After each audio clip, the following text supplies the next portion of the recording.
ഭാരതത്തിന്റെ ഹൃദയഭൂമി സംഭാവന ചെയ്ത വീരപുത്രനാണ് ശ്രീ രാജ്നാഥ് സിംഗ്. കാർഷിക ഭാരതത്തിന്റെ പ്രിയപ്പെട്ട പുത്രൻ. ഭാരതീയ ജനതാ പാർട്ടിയോടൊപ്പം ഈ രാജ്യം സഞ്ചരിക്കുമ്പോൾ പാർട്ടിയുടെ അകത്തിരിക്കുന്ന ശ്രീ രാജ്നാഥ് സിംഗ് ജി നമ്മെ അഭിസംബോധന ചെയ്യുന്നു.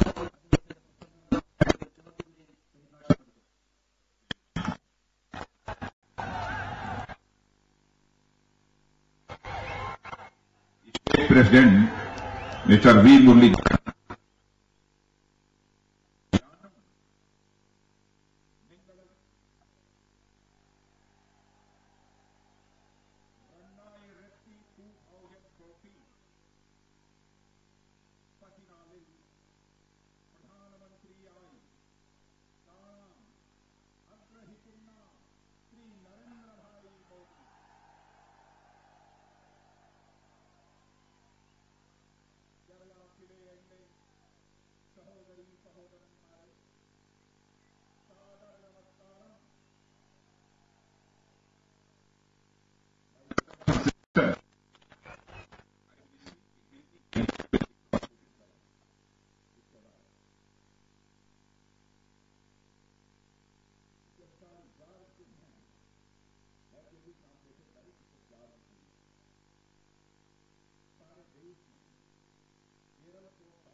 गुजरात के डेवलपमेंट के मॉडल की प्रशंसा केवल भारत में ही नहीं हो रही है बल्कि दुनिया के दूसरे देशों में भी हो रही है।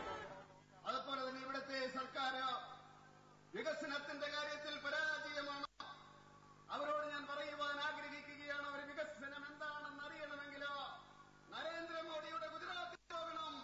ഗുജറാത്തിൽ പോയിട്ട് അവർ വികസനം എന്താണെന്ന് മനസ്സിലാക്കണം. ആ ഗുജറാത്തിന്റെ വികസനം ഭാരതത്തിൽ മാത്രമല്ല ലോകം മുഴുവൻ പ്രകീർത്തിക്കപ്പെടുകയാണ്. അതിനെ മാതൃകയാക്കണമെന്ന് ഞാൻ ആഗ്രഹിക്കുകയാണ്, അവരോട് പറയുകയാണ്. केरल का डेवलपमेंट होने का यह भी कारण है, यहां पर करप्शन लगातार बढ़ता जा रहा है। चाहे सोलर पैनल स्कैम हो, चाहे यहां पर रियल एस्टेट स्कैम हो, लॉटरी स्कैम हो, बहुत सारे स्कैम हुए हैं। लेकिन इस प्रकार के स्कैम्स के लिए जो लोग भी रेस्पॉन्सिबल हैं उन्हें जो सजा मिलनी चाहिए, जो उन्हें दंडित किया जाना चाहिए, यह सरकार उन्हें दंडित करने में पूरी तरह से नाकाम रही।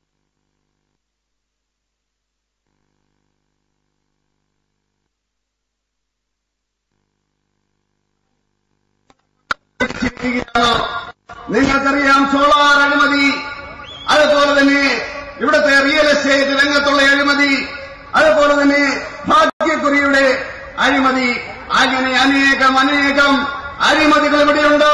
പക്ഷേ ഇവിടുത്തെ സർക്കാർ ഈ അഴിമതിക്കാരനെ പിടിക്കുന്നതിനും അവർക്ക് യോഗ്യമായിട്ടുള്ള ശിക്ഷ കൊടുക്കുന്നതിനും പരാജയമായി മാറിയിരിക്കുന്നു എന്ന് പറയുവാൻ ഞാൻ ആഗ്രഹിക്കുകയാണ്. मित्रों, हम भारतीय जनता पार्टी के लोगों को उस दिन बेहद तकलीफ हुई थी जिस दिन हम लोगों ने सुना था कि इटली मैरिन्स के द्वारा केरल के हमारे 2 फिशरमैन का मर्डर कर दिया गया, उनकी हत्या कर दी गई। और सच्चाई है कि उनकी हत्या करने वाले इटालियन मैरिन्स के लोगों को फांसी की सजा मिलनी चाहिए। लेकिन इटली गवर्नमेंट के निर्देश पर न तो यहां की स्टेट गवर्नमेंट न सेंट्रल गवर्नमेंट उन दोनों को फांसी की सजा दिलाए जाने के लिए जो पहल की जानी चाहिए वह पहल नहीं कर रही है।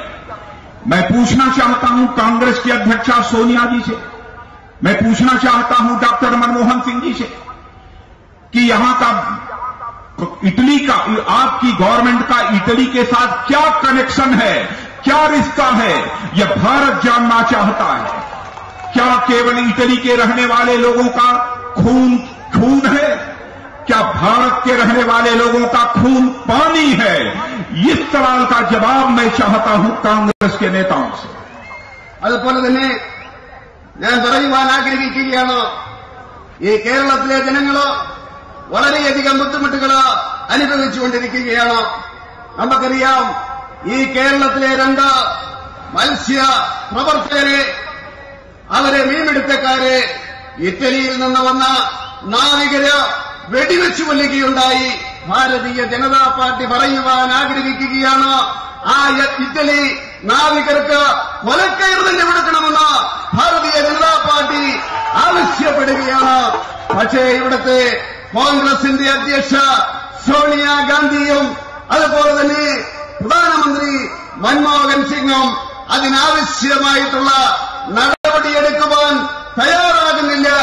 ആ ഇറ്റലിക്കാരെ രക്ഷപ്പെടുത്തുവാൻ വേണ്ടിയാണ് അവർ ശ്രമിക്കുന്നത്. ഞാൻ സോണിയാഗാന്ധിയോട് ചോദിക്കുവാൻ ആഗ്രഹിക്കുകയാണ്, ഈ ഭാരതത്തിലെ കൊലയാളികൾക്ക് മാത്രമേയുള്ളൂ ശിക്ഷ കിട്ടുകയുള്ളൂ, ഇറ്റലിയിലെ കൊലയാളികൾക്ക് സ്വാതന്ത്ര്യമാണോ കൊടുക്കുന്നതെന്ന് ഞാൻ ചോദിക്കുവാൻ ആഗ്രഹിക്കുകയാണ്.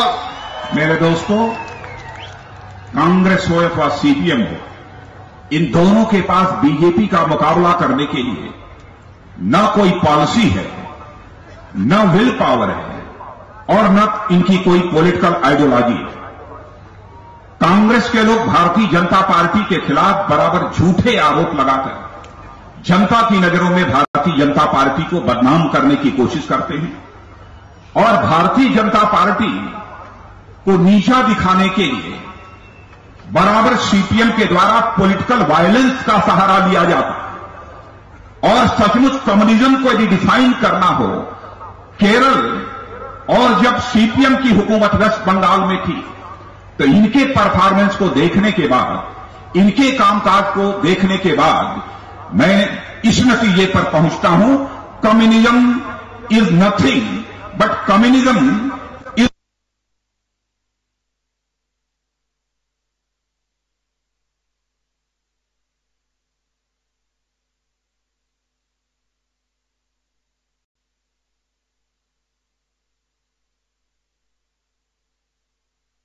ജനതാ പാർട്ടിയെ നേരിടുന്നതിനോ സുവ്യക്തമായിട്ടുള്ള ഒരു നയമില്ല, അതുപോലെ തന്നെ ആത്മവിശ്വാസമില്ല, അതുപോലെ തന്നെ ഒരു തത്വശാസ്ത്രമില്ല എന്ന് പറയുവാൻ ഞാൻ ആഗ്രഹിക്കുകയാണ്. അതുപോലെ തന്നെ കോൺഗ്രസുകാര് ഭാരതീയ ജനതാ പാർട്ടിക്കെതിരായിട്ട് കള്ളത്തരങ്ങൾ പ്രചരിപ്പിക്കുകയാണ്. അവരെ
വൈസ് പ്രസിഡന്റ്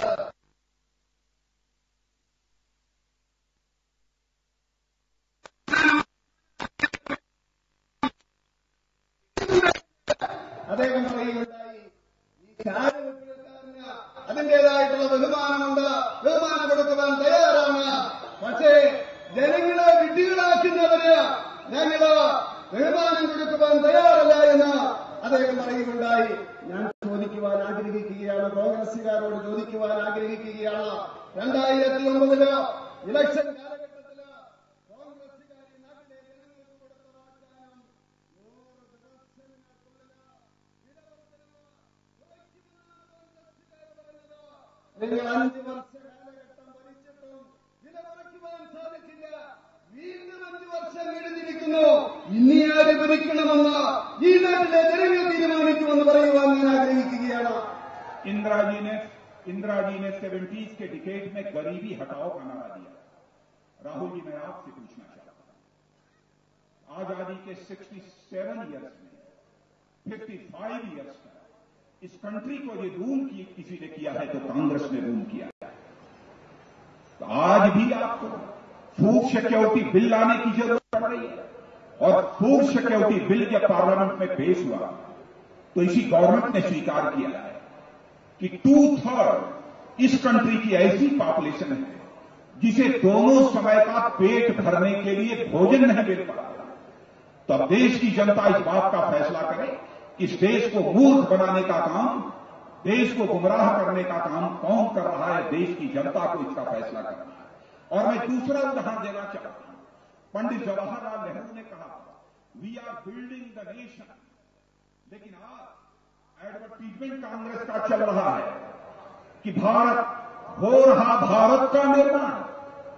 आज के 60 साल 65 साल पहले पंडित जवाहरलाल ने कहा था कि we are building the nation, लेकिन आज तक हमारा यह नेशन बिल्डअप नहीं हो पाया। और आज 60-65 वर्षों के बाद कांग्रेस फिर से कह रही है कि हो रहा है भारत का निर्माण। तो इस देश की जनता को कौन गुमराह कर रहा है? इस देश की जनता को इसका फैसला करना। അതുപോലെ തന്നെ ഇന്ദിരാഗാന്ധി 70കളിൽ പറയുകയുണ്ടായി, ദാരിദ്ര്യ നിർമ്മാർജ്ജനമാണ് കോൺഗ്രസിന്റെ ലക്ഷ്യമെന്ന് പറയുകയുണ്ടായി. രാഹുൽ ഗാന്ധിയോട് ഞാൻ ചോദിക്കുവാൻ ആഗ്രഹിക്കുകയാണ്, കഴിഞ്ഞ 65 വർഷ കാലഘട്ടത്തിലെ ഈ സ്വാതന്ത്ര്യത്തിന്റെ കാലഘട്ടത്തിന് 55 വർഷവും ഭാരതം ഭരിച്ച കോൺഗ്രസ് പാർട്ടിയാണ്. ഈ അടുത്ത ദിവസം പാർലമെന്റില് ഭക്ഷ്യസുരക്ഷാ ബില്ല് കൊണ്ടുവരികയുണ്ടായി. ആ അവസരത്തില് കോൺഗ്രസിന്റെ സർക്കാർ പറയുന്നു, ഈ രാജ്യത്തെ 2 ജനങ്ങൾക്കും 2 നേരത്തെ ഭക്ഷണം കഴിക്കുവാനുള്ള വകയില്ല എന്ന് കോൺഗ്രസ് 71 നിർമ്മാർജ്ജനം പറഞ്ഞു.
सब गुजरात सरकार के डेवलपमेंट की प्रशंसा कर रहे हैं, तो क्या भारत सरकार इस देश की जनता को मूर्ख बनाने की कोशिश कर रही है? क्या अमेरिका की पार्लियामेंट की कमेटी इस देश की जनता को मूर्ख बनाने की कोशिश कर रही है? राजीव गांधी फाउंडेशन क्या दे इस देश की जनता को मूर्ख बनाने की कोशिश कर रही है? बहनों भाइयों, इसका फैसला केरल की ही नहीं बल्कि हिंदुस्तान की जनता को करना चाहिए। यह मैं देश की जनता से अपील करना चाहता हूं। അതുപോലെ തന്നെ ഈ ഭാരത സർക്കാർ ഗുജറാത്ത് സർക്കാരിനെ ഏറ്റവും നല്ല സർക്കാരായിട്ട് പ്രശംസിച്ച അവസരത്തിലോ അവരെന്താണ് ഈ നാട്ടിലെ ജനങ്ങളെ വിഡ്ഢികളാക്കുകയായിരുന്നു. അതുപോലെ തന്നെ അമേരിക്കയിലെ പാർലമെന്റ് സമിതി, അതുപോലെ തന്നെ രാജീവ് ഫൗണ്ടേഷൻ വികസനത്തിന്റെ കാര്യത്തിലോ ഒന്നാം സ്ഥാനത്താണ് ഗുജറാത്ത് എന്ന് പറഞ്ഞ അവസരത്തിലോ അവർക്ക് ഈ ഭാരതത്തിലെ ജനങ്ങളെ വിഡ്ഢികളാക്കുകയായിരുന്നു എന്ന് ഞാൻ ചോദിക്കുകയാണ്. ഈ കേരളത്തിലെ ജനങ്ങളെ മാത്രമല്ല ഭാരതത്തിലെ മുഴുവൻ ജനങ്ങളും ഇതിനെതിരെ വിധിയെഴുതേണ്ടിയിരിക്കുന്നു. ഈ കോൺഗ്രസിന്റെ സർക്കാരിനെതിരെ വിധിയെഴുതേണ്ടിയിരിക്കുന്നു എന്നാണ് എനിക്ക് പറയുവാനുള്ളത്. बहनों भाइयों, बराबर कांग्रेस पार्टी ने इस देश के समाज को बांटकर, डिवाइड करके यहां पर रूल करने की कोशिश की है, सरकार बनाने की कोशिश की है। लेकिन भारतीय जनता पार्टी समाज को तोड़कर सरकार नहीं बनाना चाहती है। भारतीय जनता पार्टी यदि सरकार बनाना चाहती है तो समाज को जोड़कर सरकार बनाना चाहती है। चाहे हिंदू हो, चाहे मुसलमान हो, चाहे ईसाई हो, चाहे पारसी हो, सभी को हम एक इंसान मानते हैं। और हम जहां भी गवर्नमेंट चला रहे हैं, गवर्नमेंट इसी सिद्धांत के ऊपर चला रहे हैं कि justice and humanity should be the basis of governance. इसी सिद्धांत के आधार पर हम सारे देश भर में अपनी गवर्नमेंट चला रहे हैं। സഹോദരീ സഹോദരന്മാരെ, കോൺഗ്രസ് ഈ രാജ്യത്തെ വിഭജിച്ചുകൊണ്ട് ഭരിക്കുവാനാണ് ആഗ്രഹിക്കുന്നത്, സർക്കാരുണ്ടാക്കുവാനാണ് ആഗ്രഹിക്കുന്നത്. ഭാരതീയ ജനതാ പാർട്ടി ഈ രാജ്യത്തെ വിഭജിച്ചുകൊണ്ടല്ല കൂട്ടിച്ചേർത്തുകൊണ്ടാണ് ഭരിക്കുവാൻ ആഗ്രഹിക്കുന്നത്.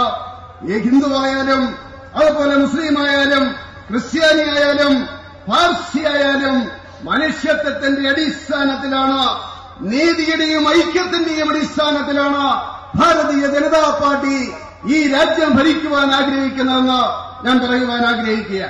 हम इस देश को माइनॉरिटी और मेजॉरिटी के आधार पर भी डिवाइड नहीं करना चाहते, माइनॉरिटी मेजॉरिटी के आधार पर भी, बल्कि हम केवल आधार जस्टिस और ह्यूमैनिटी को ही हम बनाते हैं। और इसी आधार पर बराबर इस देश में हम लोगों ने पॉलिटिक्स की है और गवर्नमेंट चलाई है। मैं कह सकता हूं दावे के साथ कि इस हिंदुस्तान की मोस्ट सेकुलर पॉलिटिकल पार्टी यदि कोई है तो वह भारतीय जनता पार्टी है, और मोस्ट कम्युनल पॉलिटिकल पार्टी यदि कोई है तो वह कांग्रेस पार्टी है।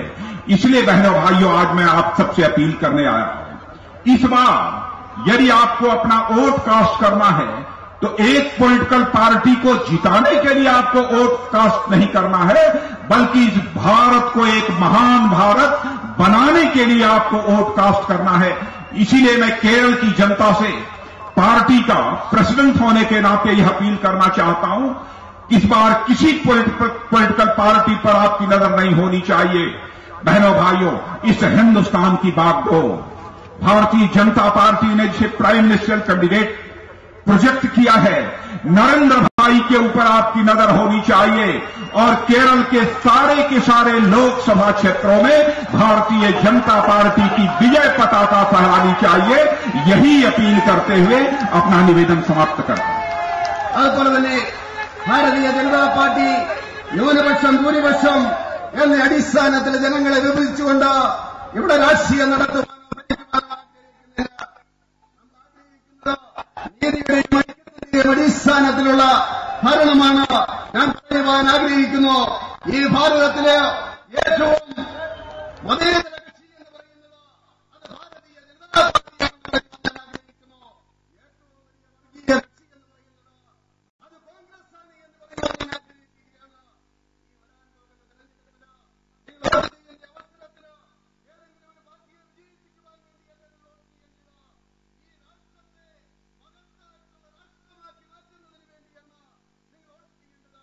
ആ വോട്ട് ചെയ്യുന്ന അവസരത്തിന് നിങ്ങളുടെ ദൃഷ്ടി നരേന്ദ്രമോദിയുടെ കഴിവുകളിലായിരിക്കണമെന്ന് ഞാൻ പറയുവാൻ ആഗ്രഹിക്കുകയാണ്.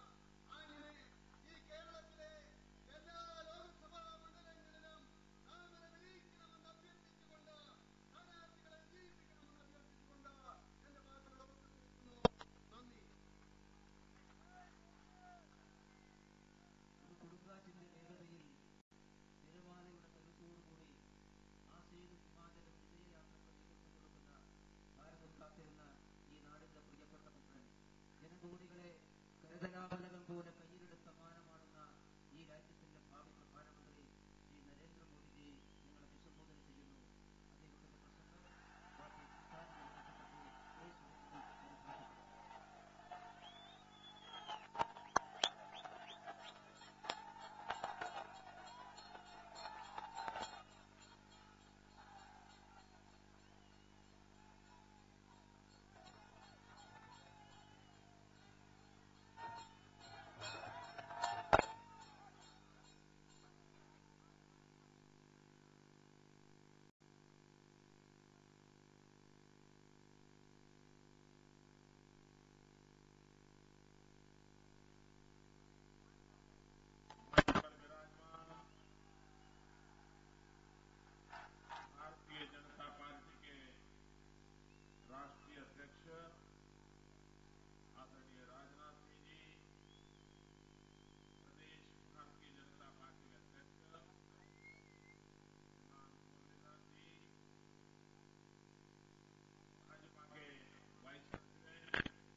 മഹാരാജാവിന്റെ സ്ഥാനം ഓർമ്മിക്കപ്പെടുന്നത് ലക്ഷക്കണക്കിന് കുറുപ്പികളുടെ അദ്ദേഹം ക്ഷേത്ര സങ്കേതത്തിൽ സൂക്ഷിച്ചു വെച്ചതിന്റെ പേരിലായി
लेकिन क्या कारण है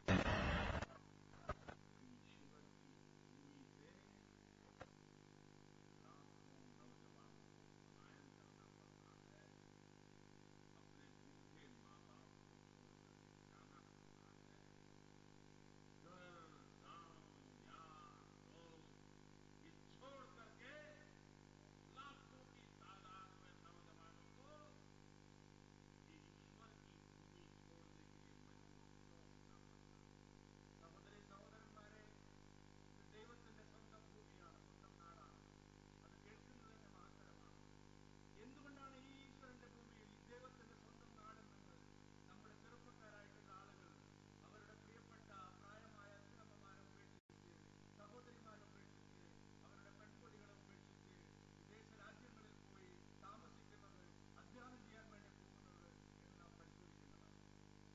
केरल की इस दुर्दशा के लिए क्या बीजेपी जिम्मेवार है? കേരളത്തിന്റെ ഈ ദുരിതത്തിന്, കേരളത്തിന്റെ ഈ ദുർദശയ്ക്ക് ഭാരതീയ ജനതാ പാർട്ടി കാരണക്കാരനാണോ? मैं आपसे जवाब चाहता हूं. നിങ്ങളുടെ ഉത്തരം ആവശ്യപ്പെടുന്നു. ബിജെപി ആണോ ഇതിന് കാരണം? क्या बीजेपी जिम्मेवार है? क्या बीजेपी जिम्मेवार है? कौन जिम्मेवार है? कौन जिम्मेवार है? ആരാണ് ഉത്തരവാദി? कौन जिम्मेवार है? ആരാണ് ഉത്തരവാദി? आइए बताओ. यहां पर बारी बारी से ऐसी जुगलबंदी बनाई गई है. जुगलबंदी कि 5 साल तुम राज करो, फिर 5 साल मैं आ जाऊं, फिर 5 साल तुम आ जाओ. ये मिली भगत है, मिली भगत. ഇവിടെ മാറി മാറി നടക്കുന്ന ഈ പുറാട്ട് നാടകം 5 വർഷം നിങ്ങൾ ഭരിച്ചു, 5 വർഷം ഞങ്ങൾ ഭരിച്ചു, 5 വർഷം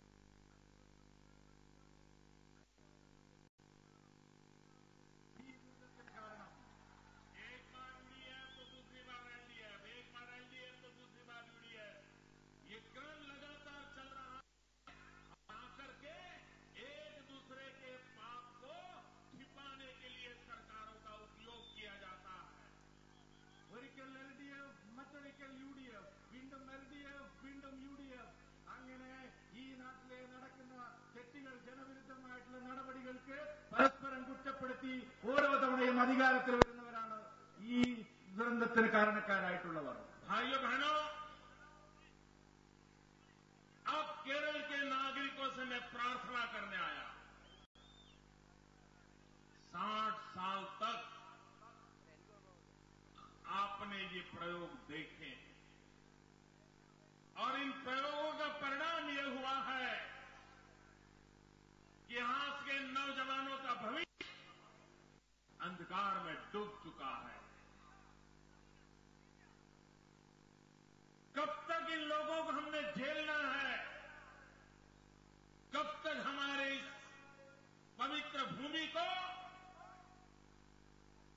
दो गुटों के द्वारा नोट देने का अधिकार देना है, लूटने का अधिकार देना है, बर्बाद करने का अधिकार देना है, कब तक देना है?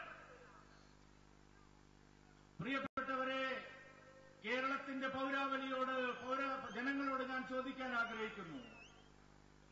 ഈ കഴിഞ്ഞ 60 വർഷമായി 6 പതിറ്റാണ്ട് കാലമായി ഈ തുടർച്ചയായിട്ടുള്ള ഈ കാര്യം നാം കണ്ടുകൊണ്ടിരിക്കുന്നു. ഈ തരത്തിൽ ഈ നാടിനെ വഞ്ചിച്ചുകൊണ്ടിരിക്കുന്ന, ഈ തരത്തിൽ ജനങ്ങളെ ദ്രോഹിച്ചുകൊണ്ടിരിക്കുന്ന ഈ രണ്ട് മുന്നണികളെയും പരീക്ഷിച്ചുകൊണ്ടിരിക്കുന്ന നാട്ടിലെ ഈ പരിതസ്ഥിതി മാറാതെ നമുക്ക് ഈ നാടിനെ എങ്ങനെ മുന്നോട്ട് കൊണ്ടുപോകാൻ കഴിയും? कम्युनिस्ट पार्टी लोकतंत्र में विश्वास नहीं करती है. उनके लिए लोकतंत्र सिर्फ सत्ता हथियाने का साधन है.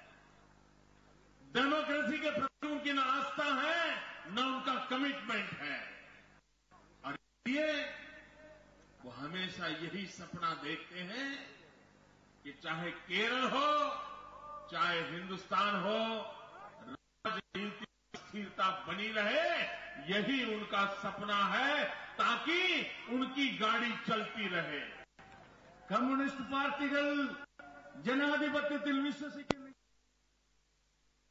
അവർക്ക് മാതൃകയല്ല, ജനാധിപത്യത്തിന്റെ കശാപ്പിലാണ് അവർ വിശ്വസിക്കുന്നത്. കമ്മ്യൂണിസ്റ്റ് പാർട്ടികൾ രാജ്യത്ത് അസ്ഥിരതയാണ് ആഗ്രഹിക്കുന്നത്. രാജ്യത്ത് അസ്ഥിരത ഉണ്ടെങ്കിൽ മാത്രമേ അവർക്ക് അവരുടെ വണ്ടി മുന്നോട്ട് കൊണ്ടുപോകാൻ കഴിയുകയുള്ളൂ. जब जब चुनाव आता है तो बड़ी ठेकेदार बनकर के निकल पड़ती है और कम्युनिस्टों को देश स्वीकार नहीं करेगा पता है, तो वो थर्ड फ्रंट की बातें हवा में फैलाने का हर चुनाव के एक ड्रामेबाजी करते हैं. കമ്മ്യൂണിസ്റ്റ് പാർട്ടികൾ ഈ രാജ്യത്തെ തെരഞ്ഞെടുപ്പ് നടക്കുമ്പോൾ എന്താണ് ചെയ്തുകൊണ്ടിരിക്കുന്നത് നമുക്കറിയാം. എല്ലായിടത്തും അവർ തെരഞ്ഞെടുപ്പ് നടക്കുന്ന സന്ദർഭത്തിൽ ഒരു നാടകം കളിക്കുകയാണ് ചെയ്യുന്നത്. കാരണം അവർക്ക് ജനങ്ങളുടെ വിശ്വാസം ആർജിക്കാൻ കഴിയില്ല, ജനങ്ങൾ അവരെ തെരഞ്ഞെടുക്കില്ല എന്നുള്ള ഉറച്ച വിശ്വാസം അവർക്കുണ്ട്. आपने यूडीएफ का मिसरूल देखा है, आपने एलडीएफ का थर्ड फ्रंट की कथाएं सुनी है. इसलिए आज मैं केरल से अनुरोध करने आया हूं. कभी इन सारी बातों को भूलो, थर्ड फ्रंट को भूलो. अब केरल के लिए जरूरत है थर्ड ऑल्टरनेट की. थर्ड ऑल्टरनेट लेकर के भारतीय जनता पार्टी आपके पास आई है.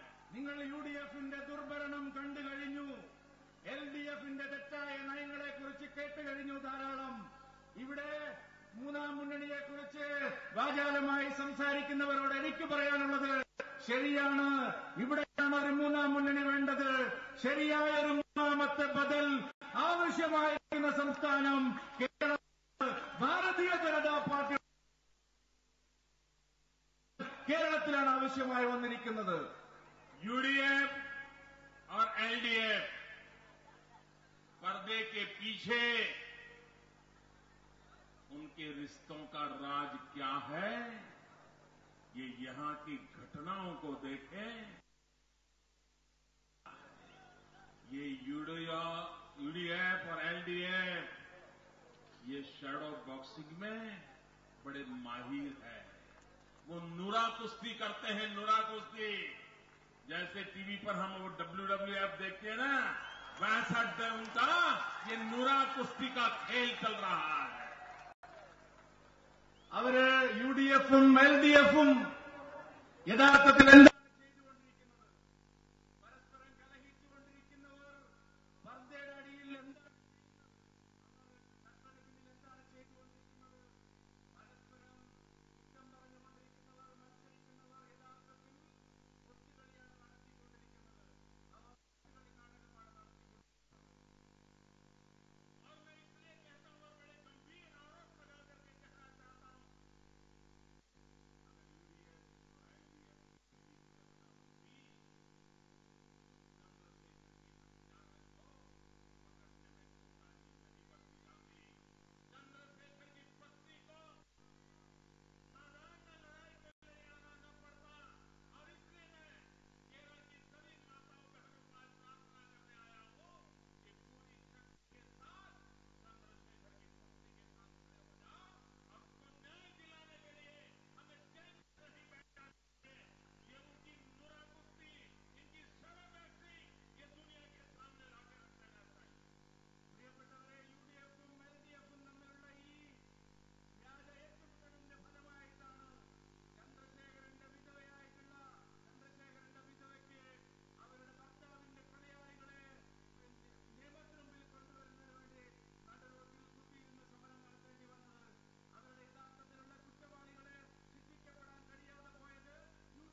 ഐ.ടി. സെന്ററിലും ലെനിൻ സെന്ററിലും അവർ ഇഷ്ടം പോലെ കമ്പ്യൂട്ടറുകൾ വെച്ചിരിക്കുകയാണ്. പക്ഷെ ഇവിടുത്തെ യുവാക്കൾക്ക്, അഭ്യസ്തവിദ്യരായിട്ടുള്ള ആളുകൾക്ക് ഈ മേഖലയിലുള്ള അവസരങ്ങൾ നഷ്ടപ്പെടുത്തുന്ന നിലപാടാണ് ഇടതുപക്ഷം സ്വീകരിച്ചത്.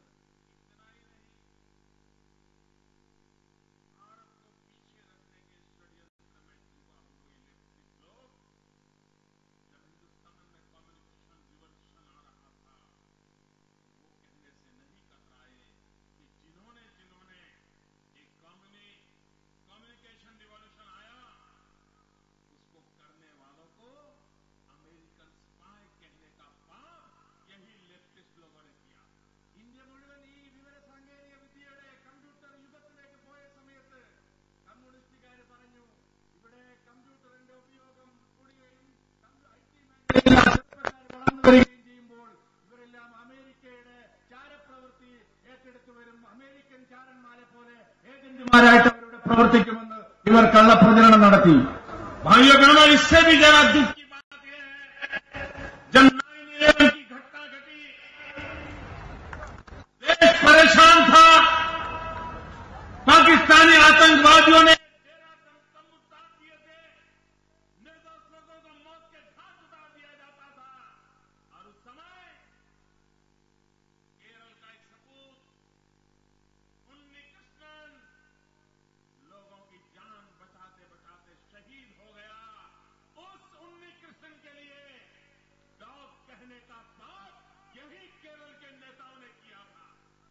പ്രിയപ്പെട്ടവരെ, അന്ന് നവംബർ 9-ാം തീയതി ഇന്ത്യയെ നടുക്കിയ സ്ഫോടന പരമ്പര നടന്ന സമയത്ത് നമ്മുടെ മണ്ണിന്റെ അഭിമാനമായിട്ടുള്ള, മലയാളികളുടെ അഭിമാനമായിട്ടുള്ള തീവ്രവാദി ആക്രമണത്തിൽ കൊല്ലപ്പെട്ട ക്യാപ്റ്റൻ ഉണ്ണികൃഷ്ണന്റെ കാര്യം വന്നപ്പോൾ, നമുക്ക് ഈ നാടിനു വേണ്ടി മരിച്ചു വീണ ക്യാപ്റ്റൻ ഉണ്ണികൃഷ്ണന്റെ കാര്യം വന്നപ്പോൾ എന്താണ് ഇവിടുത്തെ അന്നത്തെ ഗവൺമെന്റ് എന്ന് ചെയ്തത്? വഞ്ചനാപരമായ നിലപാടാണ് എന്നുള്ള കാര്യം നമ്മുടെ സ്മരണയിലുണ്ടല്ലോ. भाइयों बहनों, जिनकी सोच हिंदुस्तान को तबाह करने की है, जिनकी सोच केरल का भविष्य न देखने की है, ऐसे लोगों पर कब पर भरोसा करोगे? और इसलिए भाइयों बहनों, पश्चिम बंगाल की जनता जाग गई। पश्चिम बंगाल की जनता ने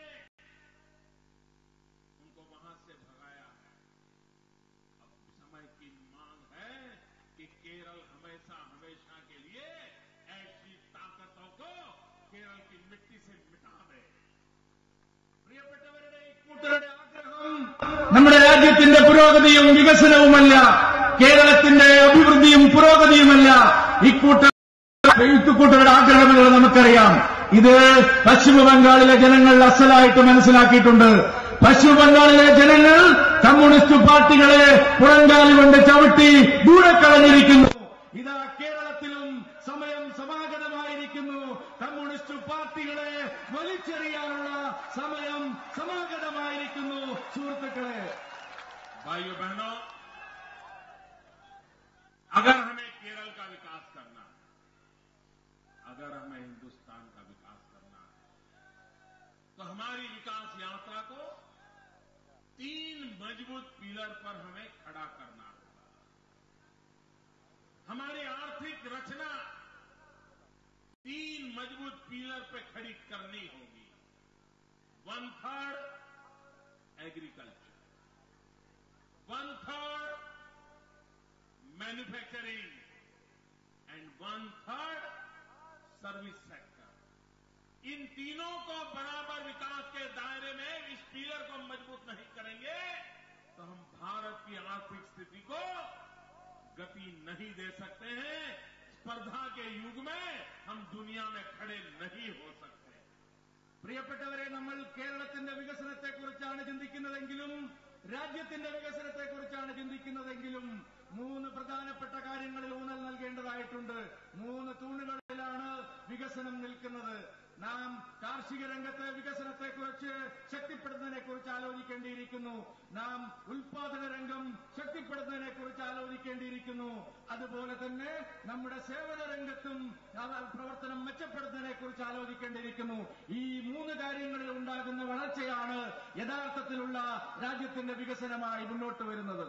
आप मेरे कहिए किसान भाइयों बहनों, केरल जैसे प्रदेश में उपजाऊ भूमि, फर्टाइल लैंड, 50% लैंड आज बेकार पड़ी है. उसको जोता नहीं जाता, खेत में उत्पादन नहीं होता, किसान जोतने को तैयार नहीं, किसान बर्बाद हो रहा है, किसान आत्महत्या करने के लिए मजबूर हो रहा है. लेकिन केरल की सरकार को, दिल्ली की सरकार को केरल की फर्टाइल लैंड का उपयोग उत्पादन के लिए करने की जरा सी भी परवाह नहीं है. പ്രിയപ്പെട്ടവരെ, നാം കാർഷിക രംഗത്തെക്കുറിച്ച് ചിന്തിക്കുമ്പോൾ കേരളത്തിന്റെ ഏതാണ്ട് പകുതി ശതമാനം കൃഷിഭൂമിയും ഉപയോഗശൂന്യമായി കിടക്കുകയാണ്. അവിടെ നമുക്ക് കാർഷിക വൃത്തിയിൽ ഏർപ്പെടാൻ കഴിയുന്നില്ല, കൃഷി ഇറക്കാൻ കഴിയുന്നില്ല.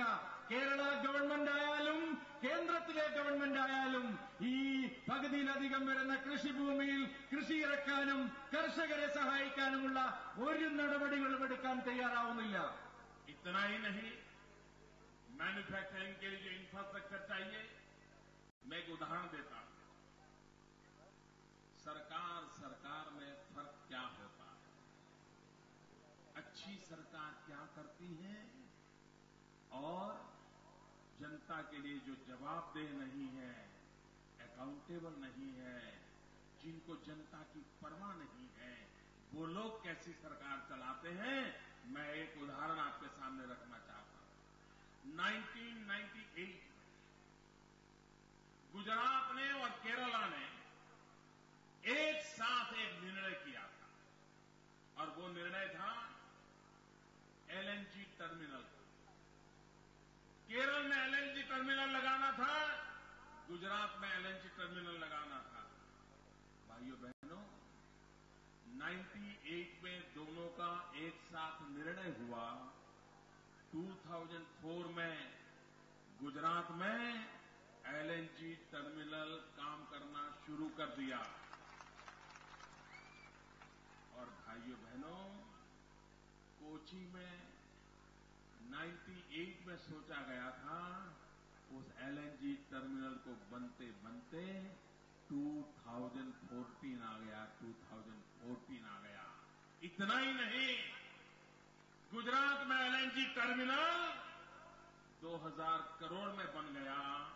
कोची का एलएनजी टर्मिनल 4500 करोड़ रुपीस के लागत से बना. आप मुझे बताइए, केरल का कितना नुकसान हुआ, देश का कितना नुकसान हुआ. अच्छी सरकार होती है तो क्या करती है, और भद्दी सरकार होती है तो क्या करती है, इसका ये जीता जागता उदाहरण है. സഹോദരി സഹോദരന്മാരെ, നമ്മുടെ രാജ്യത്തെ സൽഭരണം എങ്ങനെയാണ്, മോശം ഭരണം എങ്ങനെയാണ് എന്നുള്ള കാര്യത്തെക്കുറിച്ച് ചർച്ച ചെയ്യുമ്പോൾ എനിക്ക് 2 ഉദാഹരണങ്ങൾ നിങ്ങളുടെ മുമ്പിൽ വെക്കാൻ കഴിയും. കേരളവും ഗുജറാത്തും, കേരള ഗവൺമെന്റും ഗുജറാത്ത് ഗവൺമെന്റും സംയുക്തമായി ഒരുമിച്ച് 1998 എടുത്ത തീരുമാനമാണ് കേരളത്തിലും ഗുജറാത്തിലും എൽഎൻജി ടെർമിനൽ കൊണ്ടുവരിക എന്നുള്ളത്. കൊച്ചിയിൽ പ്രത്യേകം എടുത്ത തീരുമാനമാണ്. എന്നാൽ എന്താണ് സംഭവിച്ചത്? ഗുജറാത്തിൽ 1998 എടുത്ത തീരുമാനം 2004 ആവുമ്പോഴേക്കും പൂർത്തിയായി കഴിഞ്ഞു. പക്ഷേ കൊച്ചിയിൽ, നമ്മുടെ കേരളത്തിൽ 1998 എടുത്ത തീരുമാനം ഇതുവരെ നടപ്പിലാക്കാൻ കഴിഞ്ഞില്ല. 2014 നടപ്പിലാക്കാൻ കഴിയുമോ എന്ന് സംശയമാണ്. ഗുജറാത്തിൽ കേവലം 2000 കോടി രൂപയ്ക്ക് ഇത് പൂർത്തീകരിക്കാൻ കഴിഞ്ഞു. എന്നാൽ കേരളത്തിൽ അത് 4500 കോടി രൂപയെങ്കിലും കവിയുമെന്നാണ് കണക്കാക്കുന്നത്. എപ്പോഴാണ് ജനങ്ങൾ ചോദിക്കുന്നത്, യഥാർത്ഥത്തിലുള്ള സൽഭരണം എങ്ങനെയാണ്, ഏതാണ്, എവിടെയാണ് നടക്കുന്നത് എന്നുള്ളതിനെ സംബന്ധിച്ച്.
ഔട്ട്സോഴ്സിംഗിന്റെ കാര്യത്തിൽ ശക്തമായിട്ട് മുന്നോട്ട് പോവുകയാണ്.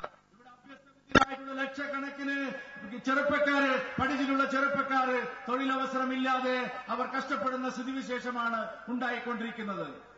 भाइयों बहनों, सर्विस सेक्टर का एक महत्वपूर्ण क्षेत्र है टूरिज्म।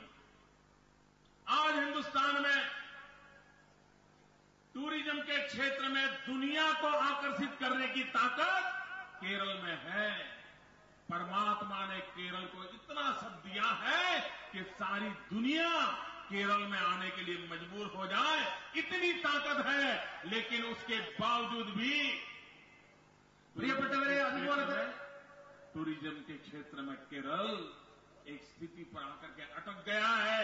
इसके लिए जिम्मेवार कौन है? പ്രിയപ്പെട്ടവരെ, ടൂറിസം ഇന്ന് ലോകം മുഴുവൻ ശക്തമായിട്ട് വളർന്നുകൊണ്ടിരിക്കുന്ന മറ്റൊരു മേഖലയാണ്. ലോകം മുഴുവനുള്ള ടൂറിസ്റ്റുകളെ ആകർഷിക്കാൻ കഴിയുന്ന കേരളം പോലെ മറ്റൊരു മനോഹരമായിട്ടുള്ള സംസ്ഥാനമില്ല. പക്ഷെ എന്താണ് കേരളത്തിൽ ടൂറിസത്തിന്റെ ഗതി? ഈ മേഖലയിൽ സമ്പൂർണമായിട്ടുള്ള പരാജയമാണ് കേരളത്തിലുണ്ടായിരിക്കുന്നത്. ആരാണ് ഈ സാധ്യതകൾ പ്രയോജനപ്പെടുത്തുന്നതിൽ കേരളത്തെ പുറകോട്ട് വലിച്ചത്? ആരാണ് ഈ അവസ്ഥയ്ക്ക് കാരണമെന്ന് പരിശോധിക്കേണ്ടതായിട്ടുണ്ട്. आज पूरा विश्व होलिस्टिक हेल्थ केयर की ओर मुड़ चुका है। सारा विश्व प्राकृतिक उपचार की तरफ आकर्षित हो रहा है। संतोष दें, केरल के पास सब कुछ है, लेकिन क्या भारत सरकार, क्या केरल सरकार इस उत्तम अवसर को भुनाने में सफल हुई है? ये हेल्थ टूरिज्म, इसके लिए आज दुनिया में सबसे ज्यादा आकर्षण कहीं पैदा हो सकता है। അതുപോലെ തന്നെ ഈ രംഗത്തേക്ക് വലിയ മാറ്റങ്ങളിലേക്ക് വന്നുകൊണ്ടിരിക്കുകയാണ്. ലോകത്തുള്ള എല്ലാവരും ഇതിനുവേണ്ടി മുന്നോട്ട് വരുമ്പോൾ കേരളത്തിലാണ് ഇത്രയധികം അവസരവും സാധ്യതയും ഉണ്ടായിട്ടും ആളുകളെ ഇങ്ങോട്ട് ഈ ചികിത്സാ രംഗത്ത്, ഈ യോഗ ചികിത്സാ രംഗത്തും പ്രകൃതി ചികിത്സാ രംഗത്തുമൊക്കെ ആയുർവേദ ചികിത്സാ രംഗത്തുമൊക്കെ ആളുകളെ ഇങ്ങോട്ട് ആകർഷിക്കാനും ഇവിടെ ഹെൽത്ത് ടൂറിസം, ആരോഗ്യ മേഖലയിലെ ടൂറിസം ശക്തിപ്പെടുത്താനും കഴിയാതെ പോയിരിക്കുന്നത് എന്തുകൊണ്ടാണ്? ആരാണ് ഇതിന് ഉത്തരവാദി? ഈ തരത്തിൽ ഏറ്റവും വലിയൊരു വികസന സാധ്യതയാണ്, കേരളത്തിന്റെ വികസന സാധ്യതയാണ് ഇന്നില്ലാതായി കഴിഞ്ഞിരിക്കുന്നത്. भाइयों बहनों, टूरिज्म के लिए केरल में रिलीजियस टूरिज्म के लिए भी इतनी संभावना पड़ी है। 125 करोड़ देशवासियों का बहुत बड़ा मार्केट देखा जा रहा है। ये 4 धाम की यात्रा करना चाहते हैं, वो कन्याकुमारी में जाकर के विवेकानंद केंद्र देखना चाहते हैं, वो त्रिवेंद्रम में कन्याकुमारी जाना सुविधाजनक लगता है, सबरीमाला के प्रति श्रद्धा बढ़ती चली जा रही है। भाइयों बहनों, 3.5 करोड़ की जनसंख्या उस केरल में सबरीमाला की यात्रा के लिए 4 करोड़ यात्री आते हैं। एक प्रकार से पूरा साउथ इंडिया, महाराष्ट्र से लेकर के नीचे बड़ी अपार भक्ति के साथ सबरीमाला में लोग आते हैं। लेकिन कोई मुझे बता, व्यवस्था के नाम पर कुछ किया इन लोगों ने? ആധ്യാത്മിക രംഗത്തെ ടൂറിസം ഇന്ന് വലിയ തോതിൽ ശക്തിപ്പെട്ടുകൊണ്ടിരിക്കുന്ന ഒരു കാലമാണ്. 120 കോടി ജനങ്ങളെയും ഇവിടേക്ക് ആകർഷിക്കാൻ കഴിയുന്ന വലിയ സാധ്യതയുണ്ട് കേരളത്തിൽ. ചതുർധാമങ്ങൾ സന്ദർശിക്കാൻ കഴിയും. ഇവിടെ കന്യാകുമാരിയിൽ പോയി വിവേകാനന്ദ പാറയിൽ ദർശനം നടത്താം, തിരുവനന്തപുരത്ത് വന്ന് ദർശനം നടത്താം. അതുപോലെ തന്നെ പവിത്രമായിട്ടുള്ള ശബരിമലയിൽ എത്രയധികം ജനങ്ങളാണ് വരുന്നത്? കേരളത്തിന്റെ ജനസംഖ്യ 3.5 കോടിയാണ്. പക്ഷേ ശബരിമലയിൽ ഒരു വർഷം തീർത്ഥാടകർ എത്രയാണ്?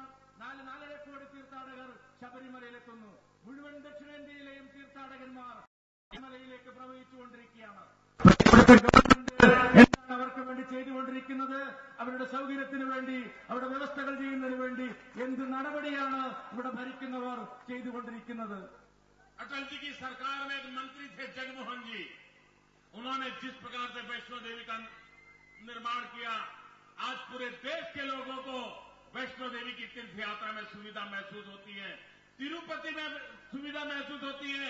ऐसा कौन सा कारण है, आपकी ऐसी कौन सी राजनीतिक विचारधारा है जो हिंदुस्तान के कोटि कोटि लोगों की आस्थाओं को कुचलने का काम करती है और सबरीमाला को अपमानित करती है, वहां आने वाले लोगों को मजबूरी की जिंदगी जीने के लिए परेशान करती है?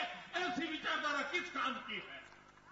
അടൽ ബിഹാരി വാജ്പേയിയുടെ ഭരണകാലത്ത് മന്ത്രിയായിരുന്ന ജഗ്മോഹനാണ് കാശ്മീരിലെ വൈഷ്ണോദേവി ക്ഷേത്രത്തിന് വേണ്ടി എല്ലാ തരത്തിലുള്ള വികസന പ്രവർത്തനങ്ങളും എത്തിച്ചു കൊടുത്തത്. അതുപോലെ തിരുപ്പതിയിലെ ക്ഷേത്രത്തിലും അത്തരത്തിലുള്ള വികസന കാര്യങ്ങൾ ചെയ്തു. ഈ നാട്ടിലെ ജനങ്ങളുടെ, ഈ നാട്ടിലെ തീർത്ഥാടകരുടെ ക്ഷേമകാര്യങ്ങൾക്ക് വേണ്ടി അത്തരം കാര്യങ്ങൾ ചെയ്തു കൊടുക്കാൻ കഴിയുന്ന ഒരു നിലപാട്, ഒരു സന്ദേശം കൊടുക്കാൻ കഴിഞ്ഞത് ആ ഗവൺമെന്റ് മാത്രമാണ്. ഈ ശബരിമലയുടെ കാര്യത്തിൽ അത്തരമൊരു നിലപാടെടുക്കാൻ എന്തുകൊണ്ട് നമ്മുടെ ഭരണകൂടങ്ങൾക്ക് കഴിയുന്നില്ല? मैं कभी कभी हैरान हूं कि भारत सरकार जो टूरिज्म को प्रमोशन करना चाहती है, सारी दुनिया में टूरिज्म का $3 ट्रिलियन का बिजनेस, इतना बड़ा ह्यूज बिजनेस की संभावनाएं थी। पूरे विश्व में सबसे तेजी से बढ़ रहा है व्यवसाय है इनक्रेडिबल इंडिया। दुनिया भर में एडवर्टाइजिंग किया जाता है। मैं आज पूछ रहा था कि इनक्रेडिबल इंडिया की एडवर्टाइजमेंट में कहीं सबरीमाला की एडवर्टाइजमेंट देखी है क्या भाई? सबरीमाला की एडवर्टाइजमेंट आती है क्या?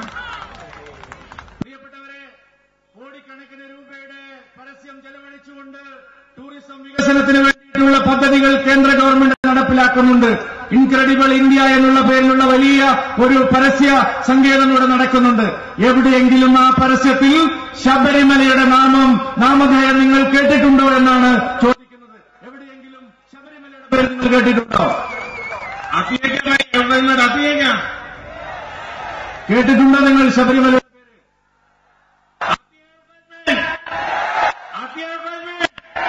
പരസ്യത്തിൽ വന്നിട്ടുണ്ടോ? एक तरफ तो टूरिज्म को बढ़ावा देने की बातें होती है, लेकिन दूसरी तरफ जिस शबरीमला में 3.5 करोड़ जनसंख्या वाले केरल में 4 करोड़ लोग आते हैं, न उसका प्रचार प्रसार होता है, न वहां व्यवस्थाएं विकसित होती हैं। भाइयों बहनों, अकेला शबरीमाला केरल की पूरी इकोनॉमी को बदल सकता है। ഒരു വശത്തെ ടൂറിസത്തെക്കുറിച്ച് സംസാരിച്ചുകൊണ്ടിരിക്കുന്നു, എന്നാൽ മറുവശത്ത് എന്താണ് ചെയ്തുകൊണ്ടിരിക്കുന്നത്? ഒരിക്കൽ പോലും ശബരിമലയെക്കുറിച്ച് സംസാരിക്കുന്നില്ല. 3.5 കോടി മലയാളി ജനങ്ങളുള്ള നാട്ടിൽ 4.5 കോടി തീർത്ഥാടകർ വരുന്ന ഈ ശബരിമലയിൽ ഒരു വ്യവസ്ഥയും ചെയ്യുന്നില്ല. പരസ്യത്തിൽ പോലും അതിനെ ഉൾപ്പെടുത്താൻ കഴിയുന്നില്ല. ഉറപ്പിച്ച് പറയാൻ കഴിയും, ഒറ്റ ശബരിമല ഒന്നുകൊണ്ട് മാത്രം കേരളത്തിന്റെ സമ്പദ്ഘടനയും കേരളത്തിന്റെ വികസനവും കേരളത്തിന്റെ പുരോഗതിയും ശക്തിപ്പെടുത്താൻ കഴിയും എന്നുള്ള കാര്യത്തിൽ സംശയമില്ല. भाइयों बहनों, आज से 25-30 साल पहले जरा कोई मक्का की कल्पना करो। एक छोटा सा स्थान था, व्यवस्थाएं नहीं थी, यात्री आते थे जाते थे, लोग जानते भी नहीं थे। लेकिन पिछले 30 साल में मक्का में श्रद्धा रखने वालों ने मक्का का ऐसा डेवलपमेंट किया है, आधुनिक शहर के रूप में अगल बगल व्यवस्थाएं खड़ी कर दी है। दुनिया से करोड़ों लोग मक्का पहुंचते हैं और अरबों खरबों डॉलर मक्का की धरती पर खर्च किया जाता है। क्या हिंदुस्तान में चाहे बद्रीनाथ हो, केदारनाथ हो, चाहे शबरीमाला हो, चाहे कन्याकुमारी हो, चाहे रामेश्वरम हो, पूरे विश्व के टूरिज्म को आकर्षित करने के लिए एक नई दृष्टि के साथ हमारी शक्ति का पहचान करने का काम क्यों नहीं किया जा सकता? പ്രിയപ്പെട്ടവരെ, 25-30 കൊല്ലം മുമ്പ് പരിശുദ്ധ മക്ക എന്ന് പറയുന്നത് ഇതുപോലെയുള്ള ഒരു സ്ഥലമായിരുന്നില്ല. ഇത്തരത്തിലുള്ള സൗകര്യങ്ങളൊന്നും പരിശുദ്ധ മക്കയിൽ ഉണ്ടായിരുന്നില്ല. ആളുകൾക്ക് വരാനും പോകാനുമുള്ള അധികം സൗകര്യങ്ങൾ ഉണ്ടായിരുന്നില്ല. പക്ഷേ 10-30 കൊല്ലത്തിന് ശേഷമുള്ള മക്ക എന്താണ്? അവിടെ എല്ലാ തരത്തിലുള്ള വികസന പ്രവർത്തനങ്ങളും എല്ലാ തരത്തിലുള്ള സൗകര്യങ്ങളും ചെയ്തു കൊടുത്തു. ഇന്ന് കോടാനുകോടി ജനങ്ങളാണ് മക്കയിൽ ഹജ്ജ് കർമ്മത്തിന് വേണ്ടി പോകുന്നത്. കോടിക്കണക്കിന് ഡോളറാണ് അവർ സമ്പാദിച്ചുകൊണ്ടിരിക്കുന്നത്. ഇവിടെ പ്രസിദ്ധമായിട്ടുള്ള കേദാർനാഥിലെ, പ്രസിദ്ധമായിട്ടുള്ള ബദരീനാഥിലെ, പ്രസിദ്ധമായ മലയിലെ ഈ ക്ഷേത്ര സങ്കേതങ്ങളെല്ലാം വികസനത്തിന്റെ മാതൃകയിൽ പ്രയോജനപ്പെടുത്തി മുന്നോട്ട് കൊണ്ടുപോകാൻ ഇച്ഛാശക്തിയോടുകൂടിയ ഒരു നേതൃത്വം എന്തുകൊണ്ട് ഇവർക്ക് ചെയ്യാൻ കഴിയുന്നില്ല? भाइयों बहनों, मैं गंभीर विषय की भी चर्चा करना चाहता हूं और मेरे दिल में बड़ा दर्द है, इसलिए मैं कह रहा हूं। मुझे बहुत चिंता हुई। भाइयों बहनों, कोई मुझे कहे कि घर में बेटा अगर गलत रास्ते पर चला जाता है, गलत साथियों को खोज लेता है, तो उसके मां बाप चिंतित होते हैं कि नहीं होते हैं? उसके मां बाप उस रास्ते से उसको वापस लाने की कोशिश करते हैं कि नहीं करते हैं? उसको बर्बादी के रास्ते से बचाने का प्रयास करते हैं कि नहीं करते हैं? कोई मां बाप ऐसा नहीं होगा जो अपना बेटा, अपनी बेटी ऐसे किसी रास्ते पर चले जाए तो उसको वापस लाने की कोशिश न करते हो। ऐसे कोई मां बाप नहीं होते। പ്രിയപ്പെട്ടവരെ, വളരെ പ്രധാനപ്പെട്ട ഒരു കാര്യം, എന്റെ മനസ്സിൽ ദുഃഖം തോന്നിയിട്ടുള്ള ഒരു കാര്യമാണ്. നമ്മുടെ വീടുകളിലെല്ലാം നമ്മുടെ മക്കള് തെറ്റായ വഴിയിലൂടെ സഞ്ചരിച്ചാൽ, അവർ അബദ്ധസഞ്ചാരം നടത്തിയാൽ, ഏതെങ്കിലും അച്ഛനോ അമ്മയോ അവരെ അതിൽ നിന്ന് പിന്തിരിപ്പിക്കാതിരിക്കാൻ ശ്രമിക്കുകയോ, സ്വന്തം മകനോ മകളോ തെറ്റായ കാര്യങ്ങൾ ചെയ്യുമ്പോഴോ തെറ്റായ വഴിയിൽ സഞ്ചരിക്കുമ്പോഴോ അബദ്ധസഞ്ചാരം നടത്തുമ്പോഴോ ഏതെങ്കിലും ഒരു അച്ഛനോ मां बाप की होती है, उसके नागरिक, उसके राज्य के नौजवान अगर कहीं गलत रास्ते पर जा रहे हैं तो उनको वापस लाने का काम उस सरकार का रहता है। चिंतित होने की जरूरत होती है। भाइयों बहनों, मैं गंभीर आरोप लगाता हूं, आज हिंदुस्तान में जितनी आतंकवादी घटनाएं घटती हैं, उन आतंकवादी घटनाओं में अगर कश्मीर में आतंकवादी पकड़ा जाए तो उसकी सुराग कहीं न कहीं केरल में जाकर के मिल जाए। हिंदुस्तान के किसी कोने में बम ब्लास्ट हो जाए तो उससे जुड़ा हुआ कोई न कोई नौजवान केरल की धरती का मिलता है। क्या भाइयों बहनों, हमने केरल के नौजवानों को ये आतंकवाद के रास्ते पर जाने देना है? क्या हमें केरल के नौजवानों को बम बंदूक की राजनीति करने के लिए मजबूर करना है? क्या हमें केरल के नौजवानों को हिंदुस्तान को लहूलुहान करने वाले पाप कर्म में भागीदार बनाना है क्या? യുവാക്കളോ തെറ്റായ വഴിയിൽ സഞ്ചരിച്ചാൽ, അബദ്ധസഞ്ചാരം നടത്തിയാൽ അവരെ ശരിയായ വഴിയിലേക്ക് തിരിച്ചു കൊണ്ടുവരാനുള്ള ബാധ്യത. ബോംബ് സ്ഫോടനം ഉണ്ടായാൽ അതിന്റെ വേരുകൾ കേരളത്തിലാണ് ചെന്ന് പതിക്കുന്നത്. ഇന്ത്യയിൽ എവിടെയെങ്കിലും തീവ്രവാദി ആക്രമണം തീവ്രവാദത്തിന്റെ രാഷ്ട്രീയത്തെ പ്രോത്സാഹിപ്പിക്കുന്ന നിലപാടെടുക്കാനാണ് ഗവൺമെന്റുകൾ ശ്രമിച്ചുകൊണ്ടിരിക്കുന്നത്. പ്രിയപ്പെട്ടവരെ, നമുക്ക് ശക്തമായിട്ട് പ്രതിജ്ഞ എടുക്കേണ്ടിയിരിക്കുന്നു. ഈ ചരിത്രത്തിലുള്ള ശക്തമായ പ്രതിജ്ഞ നമുക്ക് എടുക്കേണ്ടതായിട്ടുണ്ട്. आतंकवादी गतिविधियों के खिलाफ एक जागरूकता की जरूरत है। गलत रास्ते पर गए नौजवानों को वापस लाने पर कितनी बड़ी बर्बादी होगी।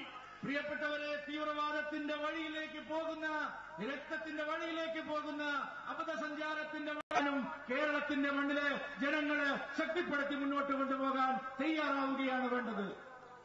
भाइयों बहनों, मैंने केरल आने से पहले फेसबुक पर, ट्विटर पर आकर के ट्विटर पर आकर के मुझे अपनी बात बताते हैं। एक बात खास कर बोली है और इसलिए मैं इस विषय को यहां कहना, शराब और ड्रग की तरफ बढ़ता चला जा रहा है। എന്ത് കാര്യമാണ് സംസാരിക്കേണ്ടത്? എന്താണ് കേരളത്തിൽ ചർച്ച ചെയ്യുന്നത്? വളരെ ദുഃഖകരമായിട്ടുള്ള കാര്യമാണ് അവർ പറഞ്ഞിരിക്കുന്നത്. ഇവിടുത്തെ അമ്മമാർ പറഞ്ഞിരിക്കുന്നു, സഹോദരിമാർ പറഞ്ഞിരിക്കുന്നു, നമ്മുടെ സംസ്ഥാനത്ത് സംജാതമായിരിക്കുന്നു എന്നുള്ള കാര്യം. केरल की माताओं बहनों ने ये जो चिंता जताई है कि उनके बच्चे शराब और ड्रग्स की दुनिया में फंस रहे हैं, वो माताएं बहनें आंसू बहा रही हैं। जिन्होंने मेरा ध्यान आकर्षित किया है, मैं सार्वजनिक रूप से उन माताओं बहनों का आभारी हूं कि उन्होंने इस गंभीर समस्या की ओर मेरा ध्यान आकर्षित किया है। मैं सब माताओं बहनों से अनुरोध करता हूं, आप पढ़े लिखे हैं, संगठित होकर के, सक्रिय होकर के इसके खिलाफ आवाज उठाइए। केरल सरकार को मजबूर कीजिए। आपके संतानों को न आतंकवाद के रास्ते पर जाने दें। देश केरल के युवा धन को बचा लेगा तो कल मेरा केरल बच जाएगा। कल मेरा केरल बच जाएगा तो मेरा को बाहर आने के लिए प्रार्थना करता हूं, उनको अनुरोध करता हूं, आइए केरल के नौजवानों को हम मिल करके बचाएं। അമ്മമാരുടെയും സഹോദരിമാരുടെയും തോരാത്ത കണ്ണീരിന് കാരണമായിട്ടുള്ള മദ്യത്തിന്റെയും മയക്കുമരുന്നിന്റെയും എല്ലാം ഉപയോഗ കുട്ടികൾക്കും സഹോദരന്മാരുമെല്ലാം ഈ തരത്തിലുള്ള അനാചാരത്തിന്റെ പേരിൽ ദുഃഖിക്കുന്നവരുടെ ഈ കാര്യത്തിൽ ഞാൻ മാനസികമായി ഞാൻ ദുഃഖത്തോടുകൂടി അവരുടെ നമ്മുടെ മക്കളെ തീവ്രവാദത്തിന്റെ വഴിയിലേക്ക് തിരിച്ചുവിടാതിരിക്കാൻ, മദ്യത്തിന്റെ മയക്കുമരുന്നിന്റെ പിടിയിൽ നിന്ന് അവരെ മോചിപ്പിക്കാൻ വേണ്ടിയിട്ടുള്ള ശക്തമായിട്ടുള്ള ഒരു മുന്നേറ്റം കേരളത്തിൽ ആവശ്യമായി വന്നിരിക്കുന്നു. ഒരുമിച്ച് പോരാടേണ്ടിയിരിക്കുന്നു. समुद्र की लहरों और ये मानव सागर की लहरों के बीच जरा स्पर्धा चल रही है। समुद्र चीख करके कह रहा है हम ज्यादा ताकतवर हैं कि ये भीड़ ताकतवर है। ऐसी बधाई देता हूं, बहुत बहुत अभिनंदन करता हूं। പ്രിയപ്പെട്ടവരെ, കേരളത്തിൽ ഇതുപോലെ ഒരു വലിയ ജനസഭ ഇതിനു മുമ്പ് ഒരിക്കലും കണ്ടിട്ടില്ല. ഇവിടെ സാഗരം ഇവിടെ സാക്ഷിയാണ്. സമുദ്രത്തിലെ തിരമാലകളും ഈ മനുഷ്യ മഹാസാഗരവും തമ്മിൽ യഥാർത്ഥത്തിൽ മത്സരിക്കുകയാണ്. സമുദ്രത്തിലെ തിരമാലകളാണോ ഈ മനുഷ്യ മഹാസാഗരത്തിന്റെ കരുത്താണോ വലുതെന്നുള്ള മത്സരം? പ്രിയപ്പെട്ടവരെ, കേരളത്തിലെ ജനങ്ങളെ, കേരളത്തിൽ ഇതുപോലെ തടിച്ചുകൂടിയിട്ടുള്ള മനുഷ്യ മഹാസാഗരത്തെ ഞാൻ അഭിനന്ദനങ്ങൾ കൊണ്ട് പൂച്ചെണ്ടുകൾ ചൊരിയുകയാണ്. मेरी यहां नजर आती है, माथे ही माथे दिखते हैं, वहां तो दूर तक मैं देख भी नहीं पाता हूं। लेकर के आया है, हवा का रुख दिखाता है। പ്രിയപ്പെട്ടവരെ, ഏത് ഭാഗത്തേക്ക് നോക്കിയാലും അവിടെ ജനലക്ഷങ്ങൾ, സഹോദരിമാരും അമ്മമാരും തടിച്ചുകൂടിയിരിക്കുകയാണ്. അങ്ങോട്ട് നോക്കിയാൽ അവിടെ കാണാനേ കഴിയുന്നില്ല. അത്ര വലിയ ജനക്കൂട്ടമാണ്, ജനസാഗരമാണ് അവിടെ തടിച്ചുകൂടിയിരിക്കുന്നത്. ഒരു സംശയവും വേണ്ട, ഇത് മാറ്റത്തിന്റെ. केरल में कभी यूडीएफ, कभी एलडीएफ, हम केरल के लोग सोचे, आप बुद्धिमान लोग हैं, पढ़े लिखे लोग हैं, सोचिए केरल में जो सरकार है चलती है, चलने दो। लेकिन दिल्ली में आप एक थर्ड ऑल्टरनेट पर सोचिए। आप दिल्ली में भारतीय जनता पार्टी को पूरा केरल समर्थन करें और फिर दिल्ली में बैठी हुई भाजपा की सरकार केरल का कितना भला करती है और के लिए काम करे, वो भी आपकी भलाई के लिए काम करे। मैं दावे से कहता हूं, जो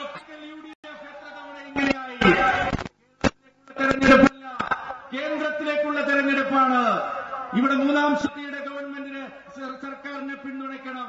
അങ്ങനെ ഒരു ഗവൺമെന്റ് അധികാരത്തിൽ വന്നു കഴിഞ്ഞാൽ എന്തായിരിക്കും സംഭവിക്കാൻ പോകുന്നത്, വികസനത്തിന്റെ കാര്യത്തിൽ എന്തായിരിക്കും സംഭവിക്കാൻ പോകുന്നതെന്ന് വർഷക്കാലം കേരളത്തിന് കഴിയാത്തത് കേവലം 60 മാസം കൊണ്ട് കേരളത്തിലെ ജനങ്ങൾക്ക് സമ്മാനിക്കാൻ കഴിയുമെന്ന് ഉറപ്പിച്ചു പറയാൻ കഴിയും. भाइयों बहनों, मैं पूरे हिंदुस्तान का दौरा कर रहा हूं। हवा का रुख क्या है वो मुझे भी पता चलता है और इसलिए भाइयों बहनों, दिल्ली में सरकार भाजपा की बनना तय है। ये हमने नहीं, देश की जनता ने फैसला कर लिया है। सवाल तो बदल जाएगा, सरकार बदल जाएगी, भाजपा की सरकार आएगी, लेकिन वो सरकार केरल को भी लगना चाहिए कि दिल्ली की सरकार केरल ने बनाई। മനസ്സിലാവുന്നുണ്ട്. ഒരു കാര്യം ഉറപ്പാണ്, ഈ പ്രാവശ്യം ഗവൺമെന്റ് ഉണ്ടാക്കാൻ പോകുന്നത് ഭാരതീയ ജനതാ പാർട്ടിയാണെന്നുള്ള കാര്യത്തിൽ സംശയം നിങ്ങൾക്ക് വേണ്ട. ഇത് ബിജെപിയുടെ തീരുമാനമല്ല, ജനങ്ങൾ തീരുമാനിച്ചുറച്ച ഗവൺമെന്റ് ദില്ലിയിൽ അധികാരത്തിൽ വരുമ്പോൾ അതിൽ കേരളം ഉണ്ടാകണം. കേരളത്തിന്റെ ഗവൺമെന്റായിട്ട് അത് മാറണം. കേരളത്തിലെ ജനങ്ങളുടെ ഗവൺമെന്റായിട്ട് അത് മാറാൻ നിങ്ങൾ മുന്നോട്ട് വരണം. भाइयों बहनों, मैं सवाल ഉത്തരം തരില്ലേ? दिल्ली में सरकार भाजपा की बननी चाहिए। दिल्ली में सरकार भाजपा की बननी चाहिए। क्या केरल के बिना बननी चाहिए? केरल के बिना बननी चाहिए तो केरल उसमें होना चाहिए। दिल्ली लेकर के मैं आज आपके पास आया हूं।